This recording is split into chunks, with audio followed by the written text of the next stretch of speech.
Rewari today, खबरें जो सबसे पहले पहुंचाए आप तक। SSP global job consultancy of south Haryana. रोजगार दिलाए, बेरोजगारी भगाए। Launching job card cell.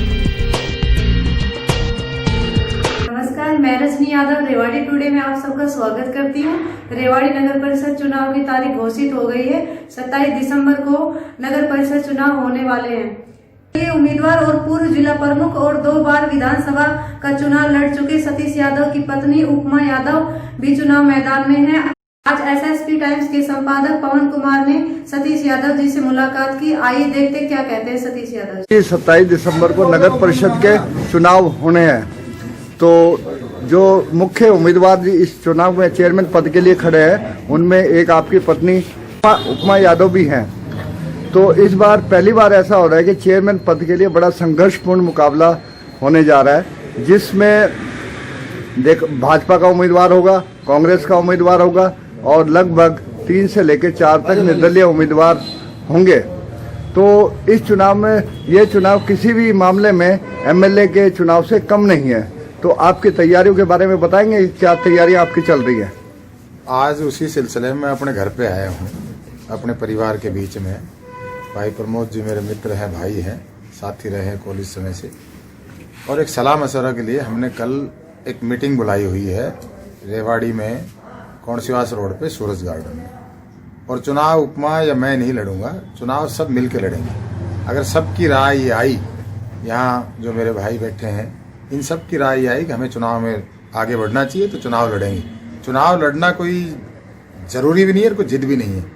हमारी चुनाव से लड़ाई नहीं है ना, हमारी किसी से लड़ाई है। हमारी लड़ाई तो केवल रेवाड़ी का विकास कैसे हो और कोई ऐसा व्यक्ति उस कुर्सी पे बैठे जो भ्रष्टाचार से दूर रहे और आम आदमी का काम कराए बगैर किसी अप्रोच के, और जो लोगों की जेब में हो, कि जो फोन करे उसको रात को 12 बजे भी अगर जरूरत हो तो इस तरह का व्यक्ति हो, या इस तरह की कोई पढ़ी लिखी महिला बैठे जो सबके लिए उपलब्ध हो काम के लिए। कभी भी उनको कोई जरूरत हो तो उनके घर के दरवाजे 24 घंटे खुले मिले। और आज के दिन प्रचार प्रसार का जमाना है, मोबाइल फोन सबके पास है, सबके पास सबके नंबर होते हैं, कि उस टाइम ये नहीं हो साहब ने या तो नंबर बदल लिया या नंबर स्विच ऑफ है। और जब किसी को कोई उनके दरवाजे पर चल के जाए तो वो ये भी भेदभाव ना करे कि भाई मेरी आपने वोट दी थी या नहीं दी। 36 बिरादरी के काम करे, आम गरीब आदमी का सबसे पहले करे, और जिसकी जैसी जरूरत है उसका उतना जितना कमेटी में जो काम है उतना कराने का प्रयत्न करे। छोटे छोटे काम हैं कमेटी में, किसी का जन्म और मृत्यु प्रमाण पत्र, किसी का गुलाबी और पीला कार्ड, किसी का आपका जो स्ट्रीट लाइट की समस्या, सफाई की समस्या, आवारा पशुओं की समस्या, ये अनेक को अनेक। और प्रॉपर्टी टैक्स का झगड़ा, या आपकी प्रॉपर्टी का जो आईडी बनने लग रही है उनकी बातें, अनेक समस्याएं हैं, चाहे आपकी सीवरेज की हो, आपकी नालियों की हो, आपकी गलियों की हो, आपकी सड़कें जो जरूरत है वो बढ़ती नहीं है, जो जरूरत नहीं। एक माहौल बने कि कमेटी में इतना हजारों करोड़ रुपए का बजट होता है 5 साल में, और वो पैसा कहाँ आता है, कहाँ चला जाता है। पार्कों की दुर्दशा खराब है, आवारा पशु सड़कों पे घूमते हैं, जानलेवा साबित होते हैं। इन सब पे कोई ऐसा बैठे, कोई महिला जो इन सब पे काम करने की जिसकी सोच हो, और हमसे कोई अगर बेहतर हो, उसी बात के लिए हमने अपने साथियों को, भाइयों को एक रिक्वेस्ट की है कि भाई अपन वहाँ और हम सब बैठ के एक राय मशवरा करेंगे। तो उसके लिए कल हमने वहाँ मीटिंग बुलाई है सूरज गार्डन में, और उन सबका राय मशवरा यह है, उनमें कोई हमारे से बेहतर हो तो हम कहेंगे उसकी मदद करेंगे। हमारी चुनाव लड़ना जिद नहीं है, हमारी जिद है इस रेवाड़ी को कचरा मुक्त बनाने की, कैटल फ्री करने की, और कमेटी को खासकर भ्रष्टाचार से मुक्त कराने की। हम इस सोच के साथ अब जैसा कि देखा जा रहा है कि जो 2 राष्ट्रीय पार्टियां हैं, कांग्रेस और भाजपा, वहां पे कभी तो अपने परिवार से उम्मीदवार को उतारने की बात की जा रही है, और कभी ये कहा जा रहा है कि हम परिवार से अपने कोई भी उम्मीदवार इस चुनाव के लिए नहीं उतारेंगे। इस बारे में आप क्या कहना चाहेंगे? देखो, मैं किसी पे कोई पवन जी टोका टिप्पणी नहीं करना चाहता, और मेरा ना इस चुनाव में किसी पार्टी से विरोध है, ना किसी पार्टी का साथ है। ये चुनाव हम भी परिवारी की है, हम परिवार के लोग ही तो लड़ रहे हैं, ये भी मेरा परिवार है। अब वो अपने परिवार को उतारेंगे, ये परिवार अपने परिवार के, मैं इनका परिवार का हूँ, तो ये भी तो अपने पारिवारिक आदमी को आगे बढ़ा रहे हैं ना। उनकी मंशा, उनका परिवार का लड़ाना चाहे, सब प्रजातंत्र में सबका स्वागत है। आप किसी को कह नहीं सकते कि आप अपने परिवार से ना उतारे, उनको सोचना है। और वोट जो है वो जनता जनार्दन ने देनी है, फैसला वही करती है। उनका फैसला लगभग ठीक ही होता है, कई बार चूक भी हो जाती है, ऐसा नहीं है, लेकिन लगभग ठीक होता है। पिछले विधानसभा चुनाव में तीसरे नंबर पर रहे थे रणधीर कापड़ीवास। तो रणधीर कापड़ीवास जो कि एक तरह से दोनों राजघरानों में से किसी के भी समर्थन में नहीं माने जाते, ऐसी परिस्थिति में क्या लगता है कि आपको वो आपका समर्थन करेंगे? देखिए, मैं पवन जी एक तो झूठ की राजनीति नहीं करता। मैं किसके साथ था 2019 के विधानसभा चुनाव में, ये प्रत्येक व्यक्ति को पता है। और भाई रणधीर सिंह कापड़ियास खुद एक राजनीतिक व्यक्ति है और वो अपने राजनीति का भला बुरा मुझसे बेहतर समझते हैं। मेरे पिताजी से भी ज्यादा बड़ी उम्र के हैं और उनका राजनीतिक लंबा अनुभव है। उन्होंने 6-7 चुनाव रेवाड़ी से लड़े हैं और हार जीत राजनीति में चलती रहती है। हार जीत कोई मायने नहीं रखती, आप जनता के बीच में किस तरह से मायने रखते हो ये है। तो भाई रणधीर सिंह मेरे से ज्यादा परिपक्व है और उनका वो फैसला वो खुद स्वयं लेंगे। उनके फैसले के बारे में तो मैं क्या कहूँ।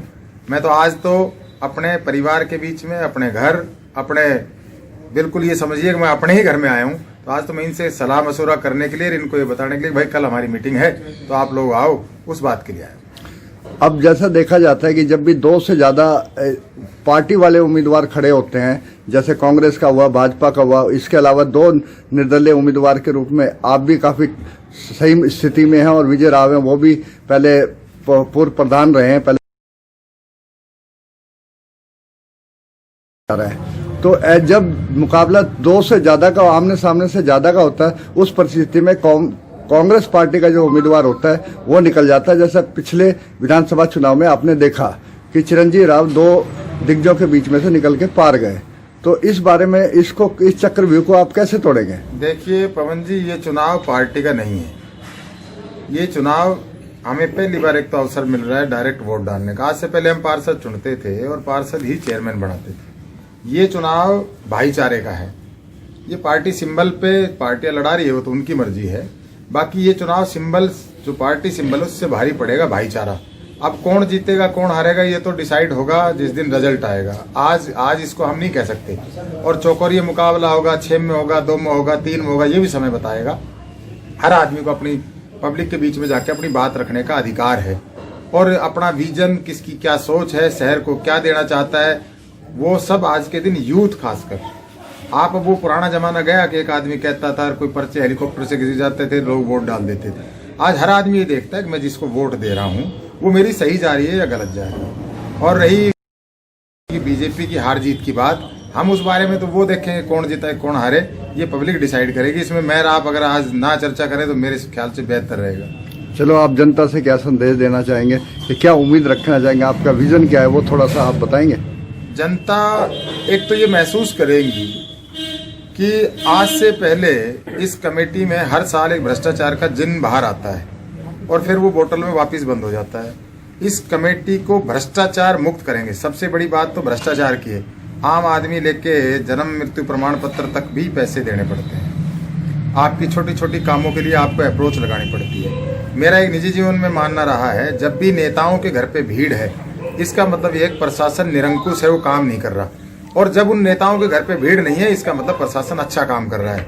हमारे ही अगर वहां उसको बैठने का धर्मपत्नी जी को मौका मिला तो उनसे कहेंगे कि आपके पास अगर कोई व्यक्ति सिर्फ इसलिए आ रहा है कि जी मेरा काम कर्मचारी नहीं कर रहे, इसका मतलब सिस्टम गलत है। और आपके पास नहीं आ रहा जो रूटीन का काम है, आपके पास आए, आपका कोई रूटीन का काम आप गैर उस बाबू नहीं किया, उसकी वो करे तो उसका जरूर उसका इलाज करें।